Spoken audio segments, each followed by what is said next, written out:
Personality, reality ಈ ಎರಡಕ್ಕೂ ಇರೋವಂಥ ವ್ಯತ್ಯಾಸ ಏನು ಅನ್ನೋದನ್ನು ಈ ವಿಡಿಯೋದಲ್ಲಿ ನೋಡೋಣ. ಪರ್ಸನಾಲಿಟಿ ಅನ್ನೋದು ಮುಖವಾಡದ ಥರ, ಇದು ಕಂಪ್ಲೀಟ್ಲಿ ಇದು ನಾವೇ ಕ್ರಿಯೇಟ್ ಮಾಡಿರೋದು. ಇದು ಕಾನ್ಷಿಯಸ್ಲಿ ಆಗಿರ್ಬೋದು ಅಥವಾ ಅನ್ಕಾನ್ಷಿಯಸ್ಲಿ ಆಗಿರ್ಬೋದು.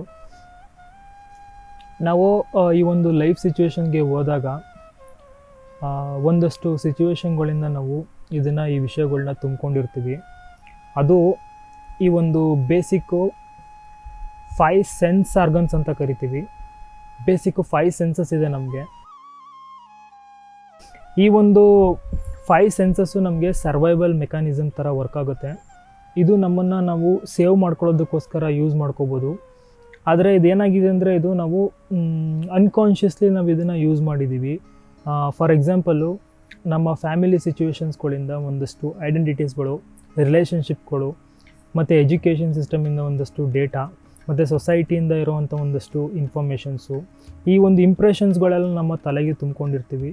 ಅದಲ್ಲದೆ ಎಜುಕೇಷನ್ ಸಿಸ್ಟಮು, ಕೆರಿಯರು ಮತ್ತು ಜಾಬು, ಈ ರೀತಿಯ ಒಂದಷ್ಟು ವಿಷಯಗಳು, ಈ ರೀತಿಯ ವಿಷಯಗಳೆಲ್ಲ ನಮ್ಮೊಳಗಡೆ ನಾವು ಅನ್ಕಾನ್ಷಿಯಸ್ಲಿ ಐಡೆಂಟಿಫಿಕೇಷನ್ ಮಾಡ್ಕೊಂಡಿರ್ತೀವಿ. ಇದೆಲ್ಲ ಏನಾಗುತ್ತೆ ಅಂದರೆ ನಮಗೆ ಇದೇನೇ ನಿಜ ಅಂತ ಅಂದ್ಕೊಂಡು ನಾವು ಈ ಒಂದು ಐಡೆಂಟಿಫಿಕೇಷನಲ್ಲೇ ನಾವು ಬದುಕ್ತಾ ಇರ್ತೀವಿ.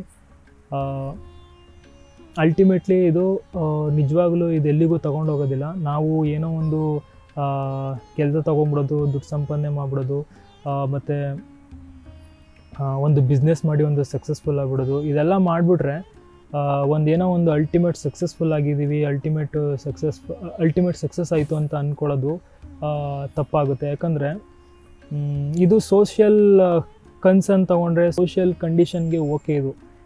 ಆ ಒಂದು ದೃಷ್ಟಿಕೋನದಲ್ಲಿ ನೋಡಿದ್ರೆ ಇದು ಅದಕ್ಕೆ ಓಕೆ. ಬಟ್ ಇದು ರಿಯಾಲಿಟಿನಲ್ಲಿ ಇದು ಯಾವುದಕ್ಕೂ ಒಂದು ವ್ಯಾಲ್ಯೂ ಅನ್ನೋದು ಇರೋದಿಲ್ಲ. ಇದನ್ನು ರಿಯಾಲಿಟಿನಲ್ಲಿ ರಿಯಾಲಿಟಿ ಒಂದು ದೃಷ್ಟಿಕೋನದಲ್ಲಿ ನೋಡಿದ್ರೆ ಇದು ಯಾವುದಕ್ಕೂ ಒಂದು ಸಿಗ್ನಿಫಿಕೆನ್ಸ್ ಅನ್ನೋದು ಇರೋದಿಲ್ಲ. ನಾನು ರಿಯಾಲಿಟಿ ಅನ್ನೋದು ಯಾವುದು ಅನ್ನೋದನ್ನು ತಿಳ್ಕೊಳ್ಳೋದಕ್ಕೆ ಸ್ಟಾರ್ಟ್ ಮಾಡಿದಾಗ ಫಸ್ಟ್ ಆಫ್ ಆಲು ನನಗೆ ರಿಯಾಲಿಟಿ ಅನ್ನೋದು ಏನು ಅಂತ ನನಗೆ ಗೊತ್ತಿರಲಿಲ್ಲ. ಎಲ್ಲವನ್ನು ನಾನು ಜಸ್ಟು ಈ ಒಂದು ಇಂಪ್ರೆಷನ್ಸು, ಡೇಟಾ ನಾನು ತುಂಬಿಕೊಂಡಿದ್ದೆ. ಇದೇ ರಿಯಾಲಿಟಿ ಅಂತ ಅಂದ್ಕೊಂಡಿದ್ದೆ. ಸೊ ನನಗೆ ಈ ವಿಷಯಗಳೆಲ್ಲ ತುಂಬಿಕೊಂಡಿದ್ದಾಗ ಎಲ್ಲವೂ ನನಗೆ ಏನೂ ಕಾಣ್ತಾ ಇರಲಿಲ್ಲ. ರಿಯಾಲಿಟಿ ಅನ್ನೋದು ಕಣ್ಮುಂದೆ ಇದ್ರೂ ನನಗೆ ಅದೇನು ಅನ್ನೋದನ್ನು ನನಗೆ ಗ್ರಹಿಸೋದಕ್ಕೆ ಆಗ್ತಾ ಇರಲಿಲ್ಲ.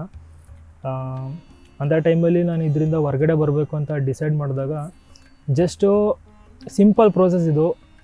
ಪ್ರತಿನಿತ್ಯ ಜಸ್ಟ್ ಬೆಳಿಗ್ಗೆ ಎದ್ದಾಗ ಒಂದು 10 ನಿಮಿಷ ಪ್ರಾಕ್ಟೀಸ್ ಮಾಡಿದೆ, ಮತ್ತು ಮಲಗೋ ಮುಂಚೆ ಒಂದು 10 ನಿಮಿಷ ಪ್ರತಿದಿನ ಇದನ್ನು ಪ್ರಾಕ್ಟೀಸ್ ಮಾಡಿದೆ.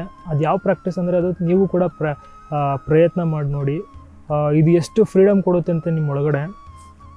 ನೀವು ಜಸ್ಟು ಯಾವ ಥರ ಸ್ಟಾರ್ಟ್ ಮಾಡ್ಬೋದಂದರೆ, ನೀವೊಂದು ನೋಟ್ಬುಕ್ ತೊಗೊಂಡು ನೀವು ಚಿಕ್ಕ ವಯಸ್ಸಿಂದ ಸ್ಟಾರ್ಟ್ ಮಾಡಿರೋದು ವಿಷಯಗಳು, ಎಲ್ಲದರಿಂದನೂ ಸ್ಟಾರ್ಟ್ ಮಾಡಿ. ರಿಲೇಷನ್ಶಿಪ್ ಆಗಿರ್ಬೋದು, ನಿಮ್ಮ family situations, education, career, society, culture, ಎಲ್ಲ ವಿಷಯಗಳು ನಿಮ್ಮ ಮೇಲೆ ಎಷ್ಟು ಪ್ರಭಾವ ಬೀರಿದೆ ಆ ವಿಷಯಗಳನ್ನೆಲ್ಲ ಬರ್ಕೊಳ್ಳಿ. ಇದೆಲ್ಲ ಇಂಪ್ರೆಷನ್ಸು ಆಗಿರುತ್ತೆ ಮತ್ತು ಐಡೆಂಟಿಟೀಸು ಆಗಿರುತ್ತೆ. ಈ ವಿಷಯಗಳನ್ನೆಲ್ಲ ಗಮನ ಇಟ್ಕೊಂಡು ಪ್ರತಿದಿನ ರಾತ್ರಿ ಮಲಗೋ ಮುಂಚೆ ನಾನು ಯಾರು ಅನ್ನೋದನ್ನು ನೀವು ತಿಳ್ಕೊಬೇಕಂದ್ರೆ, ನಿಜವಾಗ್ಲೂ ಈ ರಿಯಾಲಿಟಿ ಏನು ಅನ್ನೋದನ್ನು ನೀವು ಅರ್ಥ ಮಾಡ್ಕೋಬೇಕಂದ್ರೆ, ಇಂಥ ವಿಷಯಗಳನ್ನೆಲ್ಲ ಇದು ನಿಜವಾಗ್ಲೂ ಇದು ನೀವೇನಾ ಅನ್ನೋದನ್ನು ಸ್ವಲ್ಪ ಕೂತ್ಕೊಂಡು ಯೋಚನೆ ಮಾಡಿ. ಸ್ವಲ್ಪ ಈ ವಿಷಯಗಳನ್ನೆಲ್ಲ ನೀವು ಏನು ಬರ್ಕೊಂಡಿದ್ದೀರಾ, ಇದನ್ನೆಲ್ಲ ನೀವು ಏನು ತಿಳ್ಕೊಂಡಿದ್ದೀರಾ, ಅದನ್ನೆಲ್ಲ ನೀವು ನಿಜವಾಗ್ಲೂ ಇದು ನಾನೇನಾ ಅನ್ನೋದನ್ನು ಅರ್ಥ ಮಾಡ್ಕೊಳ್ಳಿ. ಇದು ನಿಮಗೆ ಜಸ್ಟ್ ಸೆನ್ಸಿಗೆ ಬಂದರೆ ಸಾಕು. ಇದೆಲ್ಲ ನಿಜವಾಗ್ಲೂ ಇದು ರಿಯಾಲಿಟಿ ಅಲ್ಲ, ಇದೆಲ್ಲ ನಾನು ಮಾಡ್ಕೊಂಡಿರೋದು ಅಂತ ನಿಮಗೆ ಜಸ್ಟ್ ಒಂದು ಸೆನ್ಸ್ ಬಂದರೆ ಸಾಕು. ನಿಧಾನಕ್ಕೆ ಅದೇ ಕಮ್ಮಿ ಆಗ್ತಾ ಹೋಗುತ್ತೆ. ಜಸ್ಟ್ ರಾತ್ರಿ ಮಲಗೋ ಮುಂಚೆ ಒಂದು 10 ನಿಮಿಷ, ಮತ್ತು ಬೆಳಗ್ಗೆ ಎದ್ದಾಗ ಈ ಒಂದು ಸಿಂಪಲ್ ಆಗಿರೋ ಈ ಒಂದು ಅವೇರ್ನೆಸ್ ಮುಖಾಂತರ ನೀವು ದಿನನ ಸ್ಟಾರ್ಟ್ ಮಾಡೋದ್ರಿಂದ ಒಂದು ರೀತಿಲಿ ನಿಮ್ಮ ಜೀವನನ ಒಂಥರ ನಿಮ್ಮೊಳಗಡೆ ಒಂದಷ್ಟು ಫ್ರೀಡಮ್ ಬರೋದಕ್ಕೆ ಸ್ಟಾರ್ಟ್ ಆಗುತ್ತೆ. ಪ್ರತಿನಿತ್ಯ ಪ್ರಾಕ್ಟೀಸ್ ಮಾಡೋದ್ರಿಂದ ದಿನ ಕಳೀತಾ ಹೋದಂಗೆ ನಿಮಗೆ ಒಂದು ಫ್ರೀಡಮು ಬರ್ತಾ ಹೋಗುತ್ತೆ. ನಿಧಾನಕ್ಕೆ ನಿಮ್ಮ ಒಳಗಡೆ ಇರೋವಂಥ ಡೇಟಾ ಇನ್ಫಾರ್ಮೇಷನ್ಸ್ ಎಲ್ಲ ನೀವು ಖಾಲಿ ಮಾಡ್ಕೊತಾ ಬರ್ತೀರಾ. ಯಾವಾಗ ಖಾಲಿ ಮಾಡ್ಕೊತ ಬರ್ತೀರಾ, ನೀವು ಒಂದಿನ ಬರ್ತೀರಾ, ಯಾವ ಸ್ಟೇಟಿಗೆ ಬರ್ತೀರಾ ಅಂದರೆ ರಿಯಾಲಿಟಿ ಅನ್ನೋದು ಏನು ಅನ್ನೋದನ್ನು ನಿಮಗೆ ನೀವು ಅದನ್ನು ಜಸ್ಟ್ ಅದನ್ನು ಎಕ್ಸ್ಪೀರಿಯೆನ್ಸ್ ಮಾಡೋದಕ್ಕೆ ಸ್ಟಾರ್ಟ್ ಮಾಡ್ತೀರಾ. ಜಸ್ಟ್ ಹಿಂಗೆ ಕೂತ್ಕೊಂಡ್ರೆ ಸಾಕು, ನಿಮಗೆ ರಿಯಾಲಿಟಿ ಏನು ಅನ್ನೋದನ್ನು ರಿಯಾಲಿಟಿ ನಿಮಗೆ ಎಕ್ಸ್ಪೀರಿಯೆನ್ಸ್ ಮಾಡಿಸುತ್ತೆ. ರಿಯಾಲಿಟಿನ ನೀವು ಎಕ್ಸ್ಪೀರಿಯೆನ್ಸ್ ಮಾಡೋದಕ್ಕೆ ಸ್ಟಾರ್ಟ್ ಮಾಡ್ತೀರಾ. ಅದು ಯಾವ ರೀತಿ ಇದೆ ಅಂದರೆ, ನಾನು ಅದನ್ನು ವರ್ಡ್ಸಲ್ಲಿ ಹೇಳಿದ್ರೆ ಅದು ಒಂಥರ ನಿಮಗೆ ಅದು ಬಿಲೀಫ್ ಆಗ್ಬೋದು ಅಥವಾ ನಂಬಿಕೆ ಆಗ್ಬೋದು. ಅದು ವರ್ಡ್ಸಲ್ಲಿ ಹೇಳೋದಕ್ಕೆ ಸ್ಟಾರ್ಟ್ ಮಾಡಿದ್ರೆ ಅದು ಒಂದು ರೀತಿ ಅದು ನೀವು ನಂಬೋದು ಅಥವಾ ನಂಬದೇನೂ ಇರ್ಬೋದು. ಬಟ್ ನಾನೇನು ಹೇಳ್ತಾ ಇದ್ದೀನಿ ಅಂದರೆ ಅದನ್ನು ನೀವು ಪ್ರಯತ್ನ ಮಾಡಿ ನೋಡಬೇಕು, ಆವಾಗಲೇ ಅದರದ್ದು ಮಜಾ ಇರೋದು. ರಿಯಾಲಿಟಿ ಅನ್ನೋದು ಒಂದು ಬೌಂಡ್ಲೆಸ್ ನೇಚರು. ಜಸ್ಟ್ ನೀವು ನಿಮ್ಮನ್ನು ಅದಕ್ಕೆ ನೀವು ಓಪನ್ ಆಗಿ ಇಟ್ಕೊಂಡ್ರೆ ಈ ಒಂದು ಅಸ್ತಿತ್ವದಲ್ಲಿರೋ ಈ ಯೂನಿವರ್ಸಲ್ಲಿರೋ ಈ ಆಯಾಮ ಏನಿದೆ, ಈ ಒಂದು ಡಿವಿನಿಟಿ ಅಂತ ಕರಿತೀವಿ, ಈ ದೇವರು, ಎಲ್ಲವೂ ಒಂದೇ ವರ್ಡ್ಸು. ಅದನ್ನು ಬೇರೆ ರೀತಿ ಎಕ್ಸ್ಪ್ರೆಸ್ ಮಾಡ್ತೀವಿ. ಇದು ನಿಮ್ಮ ಭಾಗ ಆಗೋದಕ್ಕೆ ಸ್ಟಾರ್ಟ್ ಆಗುತ್ತೆ.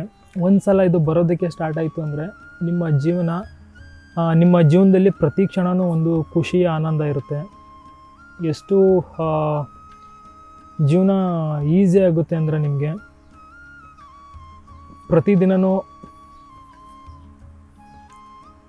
ಪ್ರತಿದಿನವೂ ಬ್ಲಿಸ್ಫುಲ್ ಆಗಿರ್ತೀರ ಮತ್ತು ಜಾಯ್ಫುಲ್ ಆಗಿರ್ತೀರ.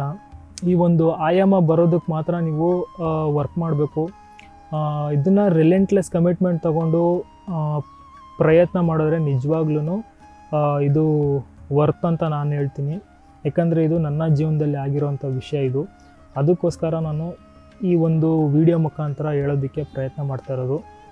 ಹೀಗೆ ಈ ರೀತಿ ಇರುವಂಥ ಇದು ಸಿಂಪಲ್ ಪ್ರಾಕ್ಟೀಸ್ ಇದು. ಇದನ್ನು ಸಿಂಪಲ್ಲಾಗಿರೋ ಪ್ರಾಕ್ಟೀಸ್ನ ನಿಮ್ಮ ಜೀವನದಲ್ಲಿ ಅಳವಡಿಸ್ಕೊಂಡ್ರೆ ನೀವು ಯಾವುದೇ ಸಿಚುವೇಷನಲ್ಲಿರಿ, ಫ್ಯಾಮಿಲಿ ಸಿಚುವೇಷನಲ್ಲಿರಿ ಅಥವಾ ಜಾಬು ಏನೇ ಆಗಿರಲಿ, ಅಂಥ ಸಿಚುವೇಷನ್ಸ್ಗಳಿಂದ ನೀವು ಸ್ವಲ್ಪ ನಿಮ್ಮೊಳಗಡೆ ಒಂದು ಫ್ರೀಡಮ್ ತೊಗೊಬೋದು, ಸ್ವಲ್ಪ ಡಿಸ್ಟೆನ್ಸ್ ಮೇಂಟೈನ್ ಮಾಡ್ಬೋದು ನಿಮ್ಮ ಥಾಟ್ ಪ್ರೊಸೆಸ್ಸಿಂದ ಮತ್ತು ನಿಮ್ಮ ಎಮೋಷನ್ಸು, ಇದೆಲ್ಲದರಿಂದನೂ ನೀವು ಹೊರಗಡೆ ಬರ್ಬೋದು. ಮತ್ತು ನಿಮಗೆ ಸ್ಟ್ರೆಸ್ಸು, ಆ್ಯಂಗ್ಸೈಟಿ ಅನ್ನೋದೇ ಇರೋದಿಲ್ಲ ಲೈಫಲ್ಲಿ. ಏನಕ್ಕೆ ಅಂದರೆ ನೀವು ಒಂದು ಸಲ ನೀವು ರಿಯಾಲಿಟಿ ಅನ್ನೋದೇನು ಅನ್ನೋದನ್ನು ನೀವು ಗ್ರಹಿಸೋದಕ್ಕೆ ಸ್ಟಾರ್ಟ್ ಮಾಡಿದ್ರೆ, ಎಕ್ಸ್ಪೀರಿಯೆನ್ಸ್ ಮಾಡೋದಕ್ಕೆ ಸ್ಟಾರ್ಟ್ ಮಾಡಿದ್ರೆ, ನಿಮ್ಮ ಜೀವನ ಒಂದು ರೀತಿಲಿ ಆನಂದಮಯವಾಗಿರುತ್ತೆ. ಸೊ ಈ ಒಂದು ಪರ್ಸನಾಲಿಟಿ ಅನ್ನೋದು ಏನಿದೆ, ನಾವು ಕ್ರಿಯೇಟ್ ಮಾಡಿರೋದು ಕಂಪ್ಲೀಟ್ಲಿ ಅನ್ಕಾನ್ಷಿಯಸ್ಲಿ ಕ್ರಿಯೇಟ್ ಮಾಡಿರ್ತೀವಿ.